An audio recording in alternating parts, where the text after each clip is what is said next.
Bonjour, bon peuple de Dieu.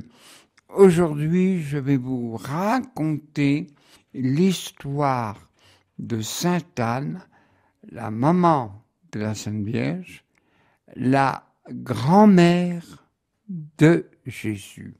Mais qui es-tu? Oh, je connais. Il y a même des statues au Cordelier, un peu de partout.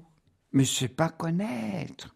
Anne veut dire dans le langue hébreu la grâce, la douceur, la bonté. Et Anne vécut au moment de l'occupation romaine. Mais elle a pris, comme tout enfant, de par ses parents, les psaumes, la lecture de la Bible, et on allait tous les samedis à la synagogue pour entendre la parole de Dieu. Cependant,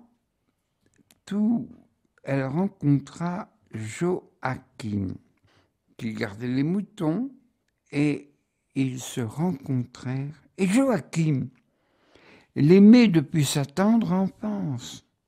Il l'aimait, mais n'osait se déclarer.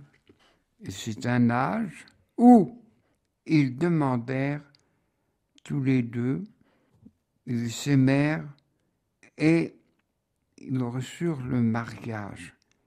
Et ils furent bénis de leur union.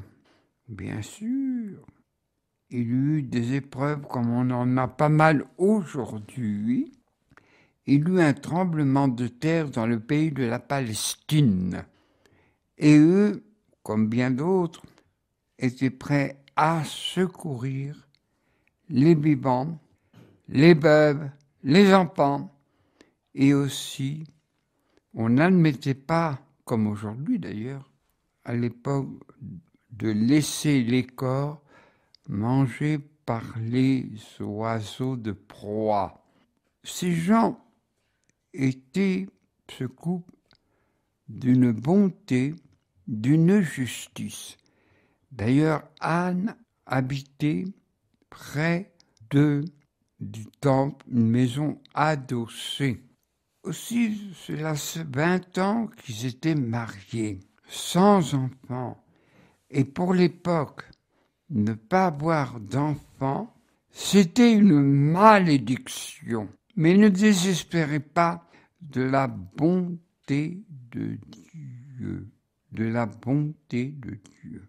Ils demandèrent avec grande patience, mais quand ils allaient prier au temple, surtout Joachim et Anne, ses deux époux, vous n'avez pas d'enfant, vous êtes maudits par Dieu, malédiction. Joachim reçut un coup de choc dans son cœur, si bien qu'il se réfugia dans les montagnes avec son troupeau. Et Anne lui dit, « Nous n'avons pas d'enfant, Seigneur, et mon tendre époux est parti. » Et cependant, ils eurent la visite d'un ange. Dans peu de temps, vous aurez la joie d'avoir un enfant. Et ils se retrouvèrent à la porte dorée du temple. Leur rencontre fut très heureuse. Et au bout comme la nature le veut, de 9 mois, une petite fille naquit. Et ils l'appelèrent Marie. Ah, quelle joie, quelle récompense de la patience, de la confiance en Dieu. C'était la coutume de l'époque, n'en soyez pas choqués. À l'âge de 3 ans, la petite Marie fut consacrée au temple et même elle a de bons pas. Bien sûr, plusieurs fois habitant près du temple, ils allaient voir leur petite fille Marie. Aussi, elle apprit à lire, elle apprit à faire le travail, surtout de faire le grand rideau du temple, de broder, de coudre, de faire la cuisine et surtout de lire les passages de Moïse, de Élie. Ils apprenaient, et comme vous le savez, les enfants avait une mémoire que nous, on n'a plus. Notre mémoire est atrophée pour beaucoup de choses. Mais je ne vais pas faire un développement sur la mémoire. Aussi, l'enfant grandit et, comme on le sait, surtout c'est mis dans le livre de l'Évangile, Marie et Joseph se retrouvèrent et ils se marièrent selon la coutume juive. D'ailleurs, la coutume chrétienne a repris cette jolie coutume. Un prêtre du temple les unit avec la bénédiction de Dieu. D'ailleurs, pour la petite histoire, on ne présente jamais la bénédiction du mariage de l'époux Joseph et de Marie l'épouse. Vous allez à Saint-Étienne-du-Lot, vous verrez au bas de l'autel le mariage de Joseph et de Marie. Bien sûr, son mari, Joachim, mourut et elle resta sur terre.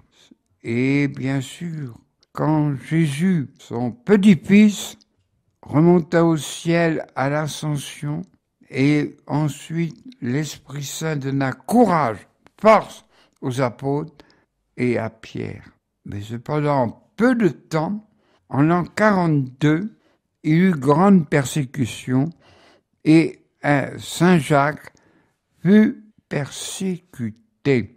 Alors, ils durent se réfugier sur une barque qui avait été trouvée, sans rame, sans rien du tout. Miracle, ils traversèrent la Méditerranée et dans cette épopée, il y avait Marie-Madeleine, Maximin, Sidoine, l'aveugle né, Marie-Jacobée, Marie-Salomé, les servantes, Marcel, Sarah, et bien sûr, celui qu'on ne peut oublier, Lazare qui fut ressuscité.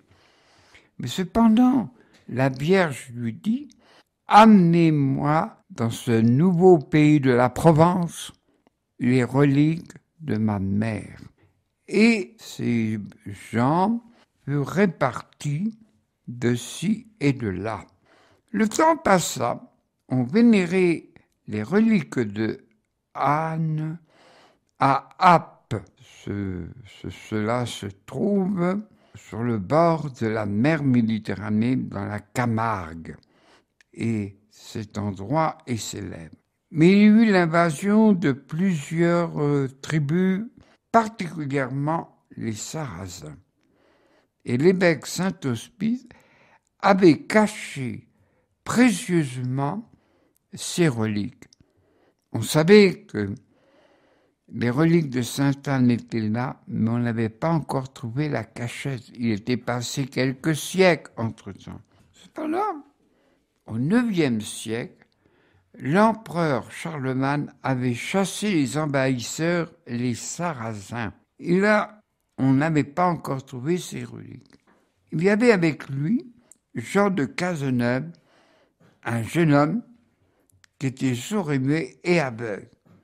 Et on le vit danser, trépigner et tout, et l'empereur Charlemagne comprit qu'il y avait quelque chose de creusé, cherché, et on retrouva les reliques de Sainte-Anne, et lui fut guéri de l'aveuglement. Et là, mais l'histoire ne se termine pas comme ça pour Sainte-Anne. Pendant des siècles, elle fut honorée à Apes. Mais sautons quelques siècles dans cette fameuse province de la Bretagne, au XVIIe siècle. Un brave paysan, droit, qui vivait de son travail de la terre, mais il avait une grande dévotion à Marie la Sainte Vierge. Et par une nuit, il découvrit une main qui tenait un cierge. Et cela se passa plusieurs fois. Et une autre fois, une dame lui apparut avec le cierge. Et elle lui dit « Je suis Sainte Anne, Dieu veut que je sois honoré dans ce pays. D'ailleurs, le village où était Nicolasie s'appelait Ker Anna, le village de Sainte-Anne. Et entre autres, elle lui dit, prends 2 compagnons et tu verras, enfouis mon image. À cette époque, on ne disait pas statue, on disait mon image. Il prit les témoins sur une terre de Bossenno. Ils creusèrent et là, ils virent une statue de bois dont on ne connaît pas l'origine. Et bien sûr, là, beaucoup de pèlerins bretons vinrent honorer la statue de Sainte Anne. Mais Dieu veut que je sois honoré en ce lieu, il me faudra une église. Mais je n'ai pas d'argent. Ne sois pas inquiet, Nicolazic. Tu verras, l'argent viendra en temps voulu. Et en effet, sa femme, comme toutes les femmes, se lève tôt. Et elle dit à son homme Nicolazic, « Regarde, sur une table, je vois 5 petits tas de pièces en écus en or. Miracle. Alors Dieu veut que Sainte Anne soit honorée en la construction de cette église. » Mystérieusement, tous les gens des environs, même de 100 kilomètres, vinrent en pèlerinage et n'étaient pas prévenus. Ce fut le même phénomène quand les mages allaient adorer le petit enfant, le Fils de Dieu, à Bethléem. Il y a souvent des miracles de cette sorte. Et bien sûr, Nicolazic, n'étant pas architecte, il réussit à faire construire cette église. Aujourd'hui, on appelle ce grand lieu de pèlerinage honoré par les Bretons, on appelle aujourd'hui Sainte-Anne d'Auray, où la fête de la grand-mère de Jésus est fêtée le 26 juillet. Le 26 juillet. On dit il y a la fête des grands-mères qui a eu peu de temps, mais pour notre part, la vraie fête des grands-mères, c'est le 26 juillet à Sainte-Anne.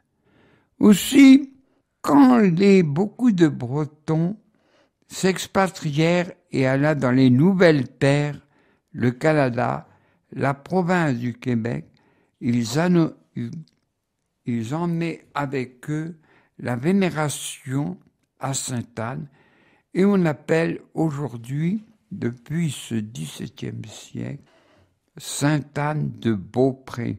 Voilà, bon peuple de Dieu, l'histoire merveilleuse de cette grand-mère. Elle est vénérée un peu de partout, mais particulièrement à Sainte-Anne d'Auray. Aussi, passons à une petite histoire inconnue. Il y avait un homme d'un certain âge, un savant du 19e siècle, allé de Dijon par le train jusqu'à Dole. Et dans ce wagon, il y avait des jeunes étudiants. Ah! Regarde-moi ça, celui-là, ce vieux. Il est en train de prier le chapelet. Mais monsieur, c'est dépassé. La science va nous apporter le bonheur, la sécurité, la guérison et tout. Il ne dit rien, cet homme.